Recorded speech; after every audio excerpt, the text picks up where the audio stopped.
Este es un mensaje del pastor John MacArthur, traducido y predicado en español para el mundo de habla hispana. Vayamos a Mateo capítulo 5. Vamos a regresar a nuestra serie de la felicidad verdadera. La felicidad verdadera. El único camino a la felicidad verdadera, Jesús lo presentó en el primer sermón registrado de Jesús en el Nuevo Testamento, Mateo capítulo 5, con frecuencia llamado el Sermón del Monte, porque Él subió al monte, dice en el versículo 1, se sentó y abrió su boca y comenzó a enseñar. Conforme Jesús comenzó a enseñar ese día en el monte, Él dio una serie de afirmaciones que son conocidas como las bienaventuranzas, pronuncian bendición. Son conocidas para todos nosotros que conocemos la palabra de Dios y las estamos viendo una a la vez.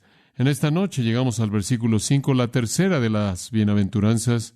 Bienaventurados los mansos, porque ellos recibirán la tierra por heredad. Algunas traducciones dicen gentil, algunas dicen humilde. Mansos probablemente es la mejor manera de traducir eso. Bienaventurados los mansos, porque ellos recibirán la tierra por heredad. Esta afirmación de Jesús, como las primeras dos, bienaventurados los pobres en espíritu y bienaventurados los que lloran, fue, dicho de manera suave, un shock para la audiencia judía ese día en el monte en donde Él habló, igualmente tan conmovedora como las otras bienaventuranzas, porque los llamó a una actitud de corazón que era totalmente extraña para su manera de pensar. Ya lo habían oído a Él decir que un espíritu quebrantado y un corazón que lloraba eran necesarios para entrar al reino del Mesías, en lugar de la justicia personal y el orgullo espiritual.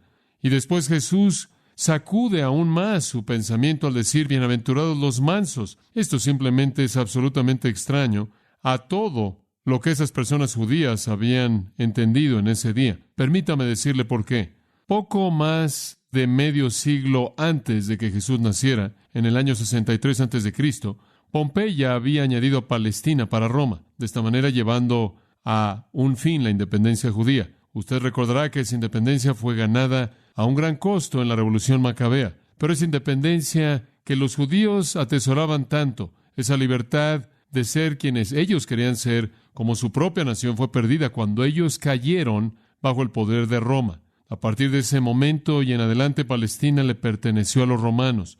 Fue gobernada en parte a través de los reyes herodianos, que estaban sujetos a la autoridad del César, y en parte por procuradores o gobernantes o gobernadores romanos. La combinación de los herodianos y los romanos era desagradable para los judíos, a quienes no les gustaba la idea de que alguien los gobernara, particularmente gentiles paganos. Al mismo tiempo, virtualmente todas las otras tierras con las que el Nuevo Testamento tiene que ver también habían sido sujetas a Roma. El Imperio Romano había alcanzado su cenit en el tiempo de Cristo.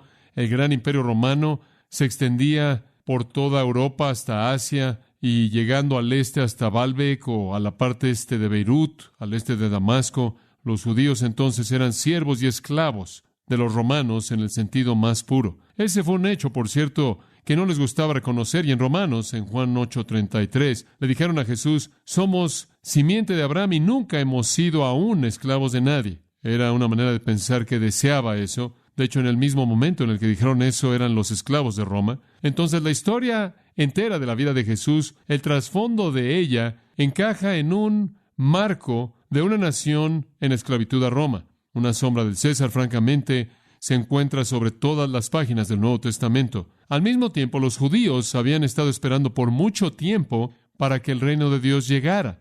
Estaban esperando su Mesías, el Mesías iba a venir, ellos creían y Él establecería el reino en la tierra, Él establecería el reino prometido del cual los profetas habían hablado. El Antiguo Testamento es muy claro en esto. Iba a haber un reino y ellos lo esperaban mucho. Su expectativa se incrementó aún más conforme la opresión romana se incrementaba. Entre más fuerte era el control de los romanos sobre ellos, más anhelaban que el reino de Dios viniera. Y después, la cosa más maravillosa, la cosa con más esperanza sucedió. Juan el Bautista vino. Juan el Bautista, el último de los profetas del Antiguo Testamento, y anunció que el Rey había venido. Y después el Rey vino, el Señor Jesucristo. ¿Y cuál fue su mensaje? Él dijo esto: el reino de los cielos se ha acercado. Cuando Jesús llegó, inicialmente hubo una emoción tremenda. Usted se acuerda de que todo Israel salía a oír acerca del Mesías por parte de Juan el Bautista. Y cuando Jesús vino diciendo, como Marcos 1:15 lo dice, el tiempo se ha cumplido, el reino de los cielos se ha acercado. Y pensaban, ciertamente, aquí estamos. Este es el tiempo del Mesías, y el Mesías va a venir, y Él va a derrocar a Roma, y Él va a establecer el Estado judío independiente, y Él nos va a traer las glorias del reino que han sido prometidas a lo largo de los siglos por los profetas. Habían algunos judíos, con frecuencia llamados celotes, que creían que el Mesías haría esto políticamente, militarmente. Él simplemente vendría y rompería la estructura de poder romana y la reemplazaría. Él vendría para traer un golpe de Estado, ser una especie de revolución en la que Él conquistaría militarmente y establecería su propio reino político mediante mero poder, derrocando a Roma. Los celotes eran los militares, eran los pragmatistas. Otro grupo muy prominente en el Nuevo Testamento fueron los fariseos, que realmente dominan la escena en el Nuevo Testamento, y ellos creían que el Mesías vendría y derrocar a quien estuviera controlando Israel. En este caso habrían sido los romanos, pero Él no lo haría tanto militarmente como milagrosamente. Eran más teólogos que pragmatistas. Estaban más interesados en el cumplimiento del poder de Dios a un nivel milagroso que simplemente a un nivel militar. Estaban esperando que el Mesías estableciera su reino mediante alguna ola increíble de milagros, algún acto milagroso mediante el cual Él derrotaría el poder romano.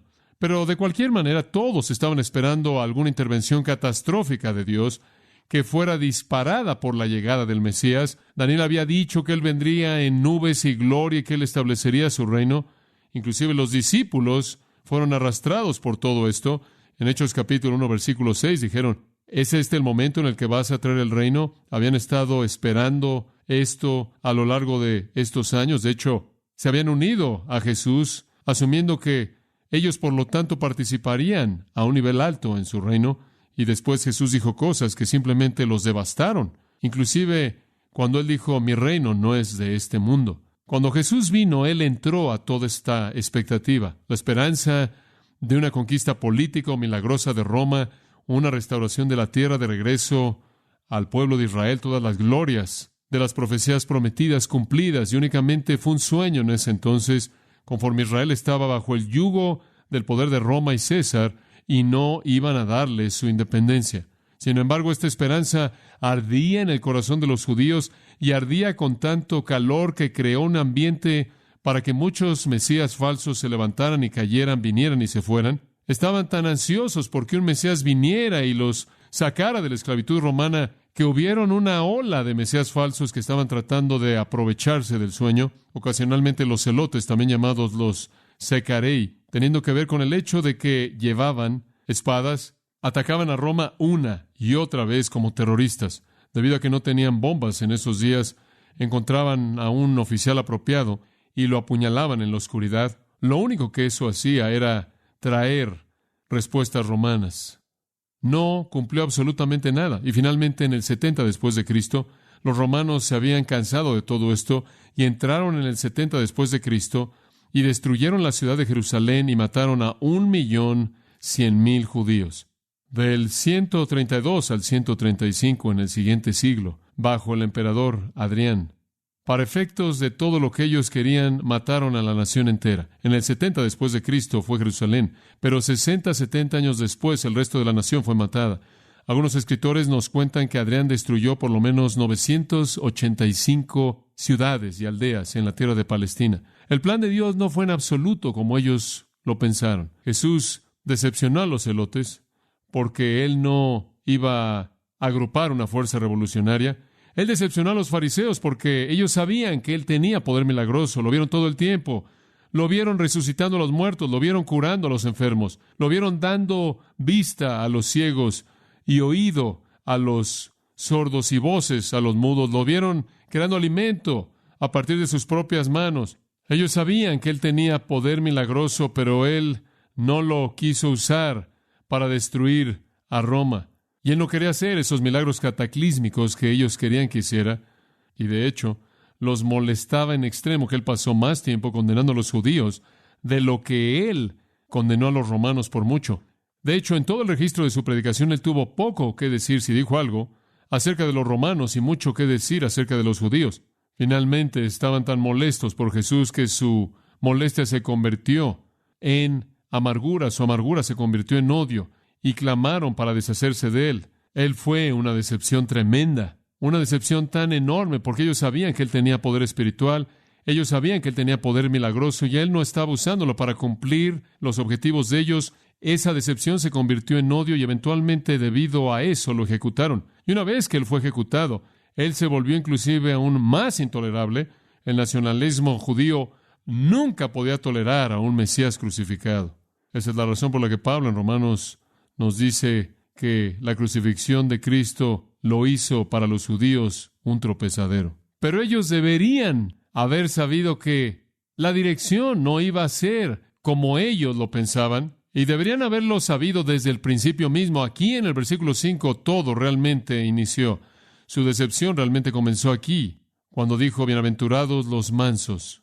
Eso no era lo que querían oír. Lo que ellos querían oír era, bienaventurados los poderosos. ¿Quieres ser bendecido? ¿Quieres heredar el reino? Demanda poder, demanda fuerza, demanda soberbia. Realmente eran muy ignorantes de la virtud semejante a un siervo del Mesías. Eran ignorantes del significado de Isaías 40 a 66. Jesús señaló específicamente a Isaías 61 cuando él predicó, como es registrado por Lucas, y les dio indicaciones bastante claras de la naturaleza de su reino cuando él dijo cosas como esta. Abriendo el libro de Isaías, el Espíritu de Jehová está sobre mí, porque él me ha ungido para predicar el evangelio a los pobres. Me ha enviado para proclamar liberación a los cautivos, a darle vista a los ciegos, a liberar a aquellos que están afligidos, a proclamar el año agradable de Jehová. Él iba a venir a los pobres, y él iba a venir a los encarcelados, y él iba a venir a los afligidos, y él iba a predicar el evangelio. Todo esto indicaba algo de su humildad, en lugar de que él viniera como un héroe conquistador. Él continuamente se refiere a sí mismo como el siervo humilde. Él dice, el Hijo del Hombre no ha venido para ser servido, sino para servir y dar su vida en rescate por muchos. Y después aquí en las bienaventuranzas, él dice, su reino le pertenece a gente que está quebrantada en espíritu, que no tienen confianza en sí mismos, que no creen en sí mismos en absoluto. El reino le pertenece a gente que está llorando, y ahora él dice a gente que es mansa. ¿Cómo es posible que el gobierno romano iba a ser derrocado? ¿Cómo es posible que el gran reino va a ser establecido por aquellos que están quebrantados y que están llorando y son mansos? Es simplemente la antítesis absoluta de todo lo que ellos habrían asumido. Jesús dice, no son los autosuficientes, no son los justos en sí mismos, no son los soberbios, no son los fuertes, no son los capaces, no son los valientes, no son los que tienen confianza, no son los satisfechos, no son los enojados, los poderosos, los rebeldes, los que van a traer el reino, los que van a entrar al reino. Son más bien los quebrantados, los que lloran, los mansos, los que tienen hambre y sed, los misericordiosos, los puros, los pacificadores, y los perseguidos y los que son calumniados, los que constituyen su reino. Ellos son los verdaderos ciudadanos del reino. Bueno, este es un mensaje absolutamente contundente. Y yo creo que es exactamente aquí en donde la hostilidad del pueblo judío hacia Jesús realmente es inaugurada. Ahora hay un flujo aquí. Aquellos que son pobres en espíritu son aquellos que reconocen su bancarrota espiritual, reconocen su impotencia, reconocen su incapacidad de hacer algo que agrade a Dios, reconocen su indignidad, su ineptitud para entrar al reino, que saben que no tienen recursos mediante los cuales pueden agradar a Dios. Espiritualmente están en bancarrota absoluta, debido a que son los que están en bancarrota, lloran por su pecado, por su bancarrota espiritual, por su incapacidad, y de manera natural, gente así es mansa. No se afirman a sí mismos, simplemente lo opuesto. ¿Qué significa ser manso? ¿De qué es lo que realmente estamos hablando cuando estamos hablando de mansedumbre? Si usted lo busca en un diccionario, el diccionario podría desviarlo usted. Un diccionario que consulté la palabra manso decía deficiente en espíritu y valentía. Eso no es lo que la palabra griega usada aquí significa. Cuando hablamos de mansedumbre, de lo que realmente estamos hablando, y sinónimos con frecuencia se dan para esto, es gentileza en el sentido de humildad. Pero el meollo significa alguien que no se afirma a sí mismo. Alguien que no está consumido con sus propios objetivos. Suave es otra traducción. La persona que está quebrantada por su propia condición, que llora por su propio pecado, no se va a afirmar a sí misma. Muestra más bien una sumisión callada dispuesta a Dios, estando en contraste directo a la obstinación deliberada, rebelde, al vivir centrado en uno mismo, que es característico del hombre natural. Algunas veces esta misma palabra es la palabra prais de praos. Algunas veces la misma palabra es usada para describir una medicina confortante. Algunas veces es usada para describir una brisa gentil. Algo que no lo derriba a usted. Los granjeros usaban esta palabra para describir a un potro que había sido quebrantado y era dócil, gentil, había sido domado, cuya fortaleza y poder podía ser canalizada para bien. No es debilidad. No se quede con esa idea. No es debilidad, es poder bajo control. Es una persona que ha cedido el control a alguien más. Toda la fuerza está ahí, todo el poder está ahí. Simplemente no es afirmado de manera personal. En donde usted tiene un corazón quebrantado, en donde usted tiene un sentido de bancarrota espiritual, en donde usted tiene un lloro por la pecaminosidad de uno, usted tiene sumisión. Y la sumisión a Dios es mansedumbre. Creo que usted podrá decirlo de esta manera. Es domar al león, no matar al león. El león es tan fuerte como siempre, nada más que el león ha cedido su voluntad a otro. El mismo león, pero bajo control. No impotente, no cobarde, controlado.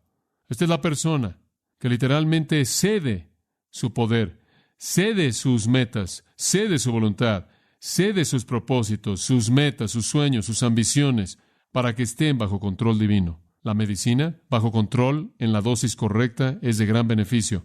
Fuera de control, en la dosis equivocada, es mortal. El viento bajo control trae una brisa gentil. Fuera de control, trae un huracán devastador y mortal. Un caballo bajo control puede ser controlado y usado para cumplir propósitos grandes. Fuera de control, destruye. Es este poder bajo control que es esencialmente esta palabra praus.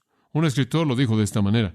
Este es el fruto del Espíritu, que se encuentra en la tierra de pobreza espiritual, contrición y lloro. Una flor noble que crece de las cenizas del amor personal que está sobre la tumba de la soberbia. Por un lado, un hombre ve su propia ruina absoluta, su indignidad y miseria. Por otro lado, contempla la bondad y benignidad de Dios en Cristo Jesús. La característica interna es una disposición de corazón mediante la cual la percepción clara de su propia miseria y la misericordia abundante de Dios se ha vuelto tan flexible, tan movible, que no hay rastros de su rudeza original, de su naturaleza independiente y salvaje, no domada, aunque permanece. Ahí está, ahí está. La persona mansa, en el lenguaje de Hebreos 10:34, ha aprendido a recibir de manera gozosa el robo de sus propias posesiones, sabiendo que él tiene una mejor posesión, inclusive una permanente. Él está dispuesto a entregar lo que sea y todo en este mundo, porque él sabe que Dios tiene un mejor plan y un mejor mundo. Esta es, en una palabra, una persona que ha muerto a sí misma. Nunca está contemplando las heridas recibidas, nunca contempla las ambiciones y sueños despedazados. No tiene amargura. No es una cualidad natural, por cierto, es un regalo de Dios. Este versículo, por cierto, realmente está arraigado en el Salmo 37. ¿Puedo llevarlo al Salmo 37 por un momento? Hay más que decirle a usted acerca de esta bienaventuranza en esta noche de lo que puedo decir, pero hay algunos pasajes que van a ayudar a explicarla. Salmo 37:3. Confía en Jehová y haz el bien, y habitarás en la tierra y te apacentarás de la verdad. Deleítate a sí mismo en Jehová y Él te concederá las peticiones de tu corazón. Encomienda a Jehová tu camino y confía en Él y Él hará. Exhibirá tu justicia como la luz y tu derecho como el mediodía. Guarda silencio ante Jehová y espera en Él. No te alteres con motivo del que prospera en su camino, por el hombre que hace maldades. Deja la ira y desecha el enojo. No te excites en manera alguna a hacer lo malo, porque los malignos serán destruidos, pero los que esperan en Jehová, ellos heredarán la tierra. Ahí está en el versículo 9, casi la afirmación idéntica. Espera en el Señor y heredarás la tierra. Jesús dijo, los mansos heredarán la tierra. La mansedumbre es esperar al Señor, eso es lo que es. Ahí en el versículo 11, los humildes heredarán la tierra. Regrese al versículo 4, confía en Jehová. Versículo 3, confía en Jehová. Versículo 4, deleítate en Jehová. Versículo 5, encomienda tu camino a Jehová. Versículo 7, descansa en Jehová. No te impacientes. Versículo 8, no te excites. Versículo 9, espera en Jehová. Todas esas son las actitudes de los mansos. Simplemente entregan todo para el propósito de Dios. Confían en Él, se deleitan en Él, encomiendan su camino a Él, descansan en Él, no se excitan por hacer lo malo, lo esperan. Eso es lo que significa ser manso, confiar, deleitarse, encomendar, descansar, cesar. El salmista está diciendo, sé manso. No se aflijan cuando los impíos prosperan, no se aflijan cuando sus propios planes no se cumplen. La bendición de Dios le pertenece a aquellos que ceden a Él. ¿Y qué es lo que alguien más puede hacer que no tiene nada que ofrecer? Digo, si usted está quebrantado en espíritu, si usted se da cuenta de su bancarrota espiritual y pobreza espiritual, y si está llorando por su condición, ¿qué tiene que hacer más que ceder? Simplemente encomiende su camino al Señor. ¿No está hablando de cobardía? El Señor podría llamarlo a usted a hacer algo que va a demandar valentía tremenda. ¿No está hablando de flojera? El Señor puede llamarlo a que haga algo que va a demandar una energía y esfuerzo tremendas. ¿No es una ausencia de convicción? ¿No es ambivalencia? ¿No es algún tipo de amabilidad benigna humana? Realmente es fe, en el sentido más puro, que confía en Dios. Y dice esto, en mí mismo nada es posible, por lo tanto, cedo a Él en quien todo es posible. Dice, para mí no hay defensa, pero voy a defender a mi Dios. No es una aceptación pasiva de la pecaminosidad de uno. Es un reconocimiento de que usted no puede hacer nada por su pecaminosidad. Lo único que puede hacer es ceder a Dios. Usted dice, Señor, no tengo nada que ofrecer, estoy quebrantado, estoy en bancarrota, lloro por mi bancarrota, por lo tanto debo ser humillado delante de ti, y lo que ocurra en mi vida de valor y bendición que te agrada a ti, tú debes hacerlo. Y entonces confío en ti, me encomiendo a ti, me deleito en ti, te espero. Esa es exactamente la manera en la que Jesús vivió su vida. Exactamente. Él dijo, únicamente hago lo que el Padre me dice. He cedido mi vida a Él. Únicamente hago lo que el Espíritu Santo opera a través de mí. Él estableció el ejemplo para nosotros. Él no fue ningún cobarde. Él no fue débil, pero Él fue manso. De hecho, el apóstol Pablo nos llama a la mansedumbre, 2 Corintios 10:1, cuando Él nos llama a la mansedumbre y gentileza de Cristo. Él tenía su poder bajo control y estaba bajo el control de Dios. Estaba bajo el control de Dios. Él cedió a las prerrogativas de usar sus atributos divinos. Él cedió el derecho de usar de manera independiente sus atributos a Dios y por lo tanto presentó el ejemplo perfecto para nosotros. La mansedumbre no significa soy débil, significa he cedido mi poder a los propósitos de Dios. He cedido a su control. Usted no piensa que Jesús fue débil. 2 veces entró al templo y lo limpió. Él confrontó a los hipócritas. Él condenó a los líderes de Israel. Él habló sin temor del juicio. Él enfrentó una hostilidad terrible, burla, persecución, inclusive ejecución, sin temor. Pero su poder estuvo bajo el control de Dios. Esa es una persona que entra al reino. Si usted quiere estar en el reino de Dios, usted tiene que ver su propia bancarrota espiritual. Tiene que reconocer que usted está en una condición sin esperanza. Usted llora por ese pecado y literalmente se arroja a sí mismo a Dios. Eso es lo que la mansedumbre significa. Usted simplemente se avienta sobre Él, el único que tiene el poder de producir en usted algo que le agrada a Él. Quiero que veamos algunos ejemplos de esto. En el capítulo 13 de Génesis, simplemente un par de ellos, y después vamos a hacer algunas aplicaciones prácticas y terminaremos. En Génesis capítulo 13 está Abraham. Abraham, recordará usted, estaba viviendo en Ur de los Caldeos, se llevó a su sobrino con él, su sobrino era Lot, y tuvieron un desacuerdo familiar. Descendieron al Negev, el cual es el desierto sur, cerca de Israel. Y en el versículo 7 hubo una contienda, una pelea entre los pastores del rebaño de Abraham y los pastores del rebaño de Lot. Ahora Abraham tenía el derecho a la tierra. Él era el hombre de Dios y Lot simplemente iba con él. Él simplemente estaba acompañando a Abraham. Pero Abraham lo manejó de una manera bastante sorprendente. Versículo 8. Abraham todavía es llamado. Le dijo a Lot, por favor no haya contienda entre tú y yo, ni entre tus pastores y mis pastores, porque somos hermanos. ¿No está la tierra entera delante de ti? Por favor apártate de mí. Si te vas a la izquierda, yo miré a la derecha. O si te vas a la derecha, entonces miré a la izquierda. Eso es poder bajo control. Abraham tenía poder. Abraham tenía autoridad, pero él la cedió. Él no la usó para su propio beneficio. Hay humildad real ahí. Él tenía la autoridad. Cualquier persona habría dicho, él tenía el derecho. Después de todo, él fue el hombre que Dios llamó de Ur. Él escogió no usarla para su propio beneficio, sino más bien permitir que el propósito de Dios se desarrollara. Este es un elemento sorprendente de virtud. Después estuvo José.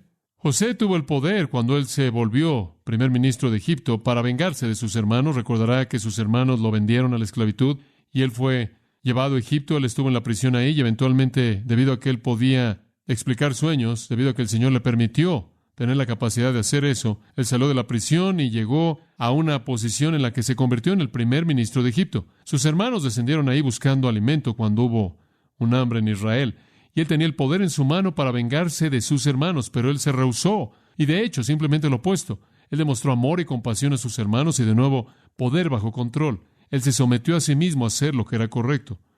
Después estuvo David. Pienso con tanta frecuencia en David, la situación sorprendente en la que Saúl estaba persiguiendo a David. Y en 1 Samuel 24, esto sucedió en varias ocasiones. Saúl estaba tratando de perseguir a David, pero David llegó sobre Saúl en una posición muy difícil, muy vulnerable, en donde él y sus hombres estaban escondiéndose. Ahora recuerde que Saúl era el enemigo más grande que David tenía sobre la faz de la tierra, el más fuerte porque él era un rey. Y Saúl era el que David iba a reemplazar. Y podríamos haber asumido que debido a que él tenía el derecho al trono, él habría estado haciendo la voluntad de Dios al haber sacado su espada y haberla metido por la garganta de Saúl. Con un golpe de la espada habría matado a Saúl, habría tomado su trono. Él tenía el derecho de tenerlo. Y eso es exactamente lo que algunos de los hombres de David lo animaron a hacer, porque Saúl, después de todo, estaba tratando de matar a David. Él debió haber actuado mientras que podía. David no lo quiso hacer. Lo que hizo fue tomar su espada y cortar un pedazo de la túnica de Saúl. Él tenía el poder, él tenía el derecho, pero estaba bajo control. Yo creo que en todos estos casos, estos hombres estaban siguiendo la guía del Espíritu de Dios en su vida y cedieron a eso. Él únicamente actuaba a favor de Dios, no a favor de sí mismo. José únicamente actuaba a favor de Dios, no a sí mismo, y también con Abraham. En 2 de Samuel 16, el hijo de David, Absalón, forzó a su padre a que huyera al desierto, comenzó una revolución en contra de su padre, literalmente lo expulsó de la ciudad. Este es uno de los tiempos terriblemente tristes en la vida de David, de los cuales hay muchos, pero uno de los hombres de Saúl, un hombre llamado Shimei, maldijo a David. Conforme David estaba huyendo, él lo maldijo y le aventó piedras a él. David era el rey. Abishai, quien era el sobrino de David, le dijo al rey, esto está en 2 de Samuel 16, ahí por el versículo 9 o 10, Abishai le dice al rey, déjame ir y cortarle la cabeza a ese hombre. David dijo, déjalo solo. David no quiso actuar en defensa propia. Abraham no actuó para su beneficio personal. José no buscó la venganza. Y David no actuó para su propia exaltación, inclusive en defensa propia. Él tuvo una actitud de confianza, de sumisión total a la voluntad y el poder de Dios. Y creo que en ese momento David sabía que él estaba realmente cosechando algunas de las consecuencias de sus fracasos al tratar con Absalón. Después estuvo Moisés. Según Números capítulo 12 y versículo 3, dice, el hombre Moisés era muy manso. De hecho, dice, y esto es sorprendente, dice, Moisés era manso sobre todos los hombres que estaban sobre la faz de la tierra. Él era el hombre más manso en el mundo. Dice usted, encuentro eso muy difícil de creer. Si usted le pregunta a cualquier judío, simplemente en general, ¿quién es el líder más grande en la historia judía? ¿Quién le van a decir usted? Moisés. Moisés. Los dos más grandes líderes en la historia judía son Moisés y Charlton Heston. Moisés es el gran líder. Sin embargo, Dios dijo de él que él era el hombre más manso que jamás vivió. Ahora, ¿de qué estamos hablando aquí cuando estamos hablando de mansedumbre? Lo asociamos con una ausencia de temor. Lo asociamos con valentía y denuedo y poder. Lo vemos marchando ahí para ver a Faraón y diciéndole a Faraón, deja ir a mi pueblo. Y si no dejas ir a mi pueblo, algunos juicios serios van a caer. Él fue fuerte cuando mató a un egipto quien estaba maltratando a un hebreo. Lo mató ahí, en el lugar mismo. Él fue firme en sus convicciones. En Éxodo 5, Moisés, quien una vez había huido de Faraón en temor, regresó a estar de pie delante de Faraón en denuedo y decirle, deja ir a mi pueblo. Y entonces hacemos la pregunta, ¿cómo es que este hombre puede ser manso? Él parece ser todo menos manso. Bueno, su mansedumbre se manifiesta en lugares como Éxodo 3, versículo 9. Ahora aquí el clamor de los hijos de Israel ha llegado a mí. Dios dice, además he visto la opresión con la que los egipcios están oprimiéndolos. Por tanto, ven ahora y te enviaré a Faraón para que puedas traer a mi pueblo. Los hijos de Israel los saques de Egipto. Pero Moisés le dijo a Dios, ¿quién soy yo para que vaya Faraón y para que yo saque a los hijos de Israel de Egipto? Esa es su mansedumbre. Él no tenía confianza en quién, en sí mismo. Ninguna. Él sabía que era absolutamente inepto. Éxodo capítulo 4, versículo 20, Moisés tomó a su esposa y a sus hijos y lo subió a un asno y regresó a la tierra de Egipto. Moisés también tomó la vara de Dios en su mano, versículo 29. Moisés y Aarón fueron y congregaron a todos los ancianos de los hijos de Israel. Aarón habló todas las palabras que Jehová había hablado a Moisés. Él entonces hizo las señales ante la vista del pueblo. El pueblo creyó cuando oyeron que el Señor estaba preocupado por los hijos de Israel y que había visto su aflicción. Entonces se postraron y adoraron. Moisés regresó con fuerza. Él junto con Aarón tomaron el liderazgo. Mansedumbre es la ausencia de confianza en mí mismo, no ausencia de confianza en mi Dios. ¿Entiende usted la diferencia? Es cuando usted llega al lugar en el que usted sabe que solo Él lo puede hacer. Intentar en manera alguna representar a Dios por usted mismo es insensato si usted está confiando en sí mismo. Pablo tuvo la misma actitud. Filipenses 3:3, él dice, no puedo confiar en la carne. Filipenses 4:13, todo lo puedo en Cristo que me fortalece. Eso es mansedumbre. Eso es mansedumbre. Es una ausencia total y absoluta de confianza en uno mismo para cumplir cualquier cosa que sea eterna, y una confianza total en Dios para lograrlo todo. En 2 de Crónicas hay un buen contraste de esto. Permítame leérselo. Es acerca de Uzías, el rey. Él fue rey durante 52 años en Jerusalén, mucho tiempo. Él salió y estuvo en guerra contra los filisteos y derribó el muro de Gat, esa es una ciudad filistea, y el muro de Jabne, otra, y el muro de Asdod. Esas todas son ciudades filisteas que siguen la costa de Palestina. Él construyó ciudades en el área de Asdod y entre los filisteos. Dios le ayudó en contra de los filisteos y en contra de los árabes que vivían en Gurbal y los meunitas. Dios le ayudó, dice, los amonitas también dieron tributo a Uzías y su fama se extendió hasta la frontera de Egipto porque él se volvió muy fuerte. El hombre literalmente dominaba esa parte del mundo. Además, Uzías construyó torres en Jerusalén, en la puerta de la esquina, en la puerta del valle, en la esquina, y las fortaleció. Su posición después de que había ganado la guerra fue posicionarse a sí mismo con la postura fuerte en la Guerra Fría para que sus enemigos no lo atacaran, porque él estaba tan fortalecido. Él construyó torres en el desierto y él cavó muchas cisternas porque él tenía muchos rebaños. Esto es para proveer el recurso, para el agua, para el rebaño. Tanto en la parte baja como en la planicie, él tenía hombres que araban la tierra y labradores y viñas en el campo y campos fértiles, porque él amaba la tierra. Este es un hombre sorprendente, un gran soldado, un gran agrónomo, un gran granjero. Uzías tuvo un ejército listo para la batalla, él era un constructor, él era un hombre militar, él entró en combate por divisiones según el número de lo que organizó. En otras palabras, él estaba muy bien organizado, él tenía todo preparado. El nombre total de las cabezas de las casas de guerreros valientes es 2,600. Bajo su dirección había un ejército élite de 307,500, una tercera parte de 1,000,000. No es sorprendente que nadie quería atacarlo. Podían pelear en la guerra con gran poder para ayudar al rey en contra del enemigo. Además, Uzías preparó para todo el ejército escudos, lanzas, cascos, armadura para el cuerpo, arcos y piedras para hondas. Y en Jerusalén él hizo máquinas de guerra inventados por hombres hábiles para que estuvieran sobre las torres y en las esquinas con el propósito de disparar flechas y grandes piedras. De esta manera su fama se esparció hasta lejos, porque él fue ayudado maravillosamente hasta que él fue fuerte. ¿Cómo llegó ahí, a donde llegó? Él fue ayudado maravillosamente. ¿Qué? ¿Ayudado por quién? Por Dios. Él fue ayudado por Dios, pero cuando se fortaleció, su corazón se ensoberbeció tanto que él actuó de manera corrupta, y él fue infiel a Jehová su Dios, porque entró en el templo de Jehová para ofrecer incienso sobre el altar de incienso. ¿Sabe usted lo que él hizo? Él salió de su función como rey y entró a la función sacerdotal y violó el estándar sacerdotal. Él pensó, soy un rey tan grande, creo que podría ser un buen sacerdote. Y Dios lo azotó con lepra y murió.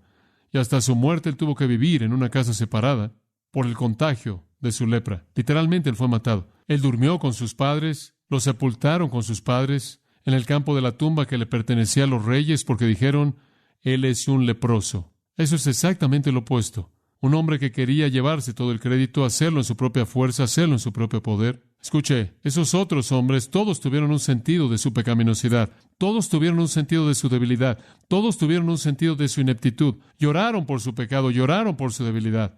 Tuvieron un sentido saludable de pecado y vergüenza y debilidad que los humilló delante de Dios y causó que ellos buscaran únicamente sus causas y defendieran únicamente su nombre y pelearan únicamente sus batallas y usaran únicamente sus armas. De hecho, causó que ellos hicieran lo que la siguiente bienaventuranza dice: tener hambre y sed de justicia, porque sabían que no tenían nada, sabían que no eran nada, y hallaron que el camino a hacer algo era el camino a Dios. ¿Cuál fue el resultado? Bienaventurados los mansos, porque ellos recibirán la tierra por heredad. En primer lugar, son bienaventurados. Eso significa felices. Gozo verdadero, gozo de salvación, el gozo de la vida eterna. El gozo que le pertenece a todos los que están en el reino, le pertenece a los mansos. Usted tiene que entender que los líderes judíos eran soberbios, autosuficientes.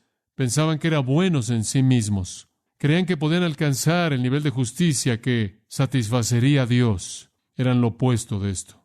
No iban a heredar la tierra. ¿Qué significa heredar la tierra? Bueno, Israel se le había prometido la tierra desde Génesis 3 en adelante y estaban en ella ahí, pero realmente no la estaban controlando. Están ahí de nuevo en la actualidad, en cumplimiento parcial de la promesa de Dios, pero la gloria real de la herencia de esa tierra va a venir en la promesa del reino para ellos. Estaban esperando que el rey viniera y estableciera la gloria de su reino, pero la única manera de participar en ese reino era ser manso. La palabra heredarán es de un verbo griego que significa recibir una parte destinada. Kleronomeo significa recibir aquello que está designado para usted. Y si usted quiere un lugar designado en el reino del gran rey, el Señor Jesucristo, usted va a recibir una cuando entre a su reino quebrantado, llorando y manso, reconociendo su pecaminosidad, su bancarrota espiritual, llorando por ello, dependiendo de Dios para todo. Va a haber un reino literal terrenal en el futuro, es prometido. Seremos parte de ese reino, todos los que lo amamos, tanto judíos como gentiles, estaremos ahí mientras que creemos en Jesucristo. Seremos parte de ese reino. De hecho, cuando Jesús regrese a establecer su reino en Apocalipsis, regresamos con Él. Dice que viene del cielo montando sobre un caballo blanco y detrás de Él son todos los santos vestidos de blanco, montados sobre caballos blancos. Regresamos a entrar a ese reino con Él. Y más allá de eso está el nuevo cielo y la nueva tierra, el reino eterno, pero le pertenece únicamente a aquellos que entran de esta manera. Simplemente resumiendo esto y dándole algunas cosas prácticas en qué pensar, la mansedumbre es mandada por Dios. Únicamente los mansos son salvos. Es correcto. Únicamente aquellos que no confían en sí mismos. Salmo 149:4. Únicamente los mansos son salvos. Únicamente los afligidos experimentan salvación. Santiago 4 dice que Dios da gracia a los humildes y rechaza a los soberbios. Es mandado por Dios ser manso. No solo es mandado por Dios ser manso, es necesario si usted va a recibir la palabra de Dios. ¿Se acuerda usted de lo que dice en Santiago 1, versículo 21? Desechando toda inmundicia y abundancia de malicia, recibid con mansedumbre la palabra, la cual puede salvar vuestras almas. Usted tiene que ser humilde para recibir el Evangelio. Usted no puede ser soberbio y pensar que es bueno por sí mismo. La mansedumbre glorifica a Dios porque le da todo de regreso a Él. Confiesa incapacidad total y absoluta, de tal manera que lo que es logrado para bien y para la gloria de Dios es de Él. De hecho, en 1 Pedro 3:4 dice, un espíritu afable y apacible, afable o manso, es preciado, es de grande estima a los ojos de Dios. Es de grande estima a los ojos de Dios. Una última consideración. ¿Cómo sabe si usted es manso? Creo que usted puede saber. Simplemente podríamos comenzar de esta manera. Reconozco que no tengo capacidad de salvarme a mí mismo. Ahí es donde comienza la mansedumbre. Reconozco que fuera de la gracia de Dios, el poder de Dios, no puedo ser salvo, no puedo entrar al reino. Reconozco que no puedo hacer nada para ser salvo. Además, reconozco que como cristiano no puedo lograr nada en mi vida en mi propia fuerza carnal. Reconozco eso. Si lo reconozco, soy manso. No significa que usted se arrastra por todos lados y dice, ay de mí, o está diciendo, no soy nada, no soy nada. Significa que usted entiende y reconoce su incapacidad de lograr algo al nivel espiritual y divino, y por lo tanto se somete a Dios por todo. Usted puede preguntarse esto, ¿respondo humildemente y en obediencia a la palabra? ¿Esa es una prueba de mansedumbre? Otra es, ¿estoy enojado cuando Dios es deshonrado en lugar de que cuando yo soy deshonrado? ¿Estoy más preocupado porque Dios sea avergonzado que por mi propia vergüenza? ¿Estoy más preocupado porque los propósitos de Dios no sean cumplidos en lugar de los míos? ¿Siempre busco hacer la paz? ¿Siempre cedo a alguien más? ¿Estoy más preocupado por otros que por mí mismo? ¿Recibo crítica bien y amo a aquellos que la dan? Todas esas son evidencias de mansedumbre. Y si veo esas en mi vida, entonces Dios en su gracia poderosa y poder me ha llevado a un lugar de mansedumbre y Él me ha bendecido al llevarme a su reino y hacerme un heredero de todo lo que su reino involucra en esta tierra y en la gloria venidera. Un pensamiento final. La mansedumbre, en una palabra, es haber acabado conmigo mismo para bien. Eso es todo. Ahí está. No soy nada más que un pecador sin derechos y sin poder, y me someto a mí mismo con gusto a la voluntad de Dios para que pueda ser hecho feliz y para que pueda heredar todo lo que Él le promete a aquellos que están en su reino. Es el fin de mí. Padre, llévanos a ese punto si no estamos ahí. Ahí es a donde nos has llamado a estar. Tenemos que ver nuestros corazones, y si no vemos esa abnegación, entonces no importa lo que podamos pensar acerca de una decisión en el pasado o una oración que hicimos, si tu voluntad no es nuestro deseo, si tu reino no es nuestra pasión, si tu gloria no nos motiva, bien podría ser que no te pertenecemos a ti, no estamos en tu reino. O podría ser que hemos caído en patrones de desobediencia egoísta y hemos permitido la soberbia en nuestras vidas. Podríamos estar enfrentando disciplina o experimentándola. Ayúdanos a ser mansos. Haz lo que tengas que hacer en nuestras vidas para aplastar nuestra soberbia y voluntad personal, para llevarnos al fin de nosotros mismos para bien. Matar el yo, mortificar la carne en nosotros, y que seamos como Cristo, quien dijo: aprended de mí, que soy manso y humilde. Hombre, es una condescensión incomprensible la que vemos en Cristo. Aunque era igual a Dios, no se aferró a ello, sino que tomó la forma de siervo y, hecho en semejanza de hombre, murió la muerte vergonzosa de la cruz. Cuán bajo Él descendió, cuán manso fue Él, cediendo de manera absoluta todo su poder a tu control, y lo hizo voluntariamente, aunque no necesitaba hacerlo, para ganar cualquier fin fuera de cumplir tu voluntad, el cual fue su placer más grande. Padre, necesitamos humillarnos a nosotros mismos para que podamos ser salvos del pecado y después entrar a la plenitud de tu voluntad para que podamos regocijarnos. Que aprendamos de Cristo y que sea que nos caractericemos por la mansedumbre misma que lo caracterizó a Él. Oh, el gozo de la persona que siempre está enojada en el momento correcto por el motivo correcto y nunca en el momento equivocado y por el motivo correcto. Siempre enojado por esas cosas que te deshonran y no esas cosas que lo decepcionan a Él. Cuán feliz es esa persona que tiene todo instinto y todo impulso y toda pasión sometidas a ti, controladas por Dios, que se da cuenta de su propia ignorancia, su propia debilidad, y por lo tanto es llevado a tu reino. Y en humildad se convierte en un rey entre hombres. ¡Qué gran privilegio! Oramos, Señor, en esta noche por aquellos que no conozcan a Cristo, que no han entrado al reino, que lleguen a este lugar de reconocimiento de su bancarrota espiritual, que lloren por su pecado y en mansedumbre y humildad demuestren un hambre y sed de justicia que solo tú puedes dar. Y, Señor, por los cristianos, ayúdanos a renovar el compromiso para ser humildes y mansos, a sacar la soberbia de nuestras vidas y la voluntad personal, nuestros propios propósitos y nuestros propios planes y nuestros propios deseos insignificantes, y que estemos consumidos con aquello que te trae honra y gloria, y que nos demos cuenta de nuestra debilidad e ineptitud, y únicamente en tu poder podemos cumplir algo. Cedemos a eso. Úsanos poderosamente mediante tu poder. Oramos en el nombre de Cristo. Amén.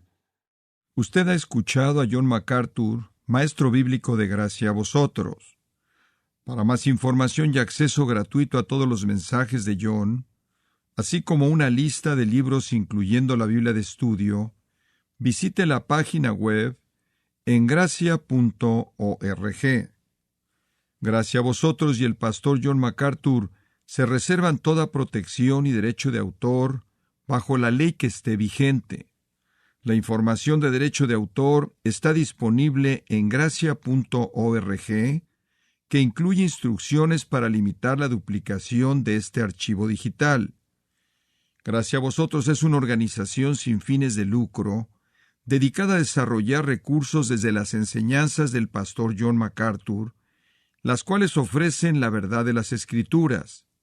Por otra parte, su apoyo en oración y sus donaciones al ministerio nos ayudan a lograr este propósito para equipar a miles de personas de habla hispana. Si desea hacer una donación o ofrenda, puede hacerlo utilizando su tarjeta Visa, Mastercard, Discovery o American Express, ingresando a gracia.org, y si vive en Estados Unidos o Puerto Rico, también puede llamarnos al 1-866-5-GRACIA, esto es 1-866-547-2242.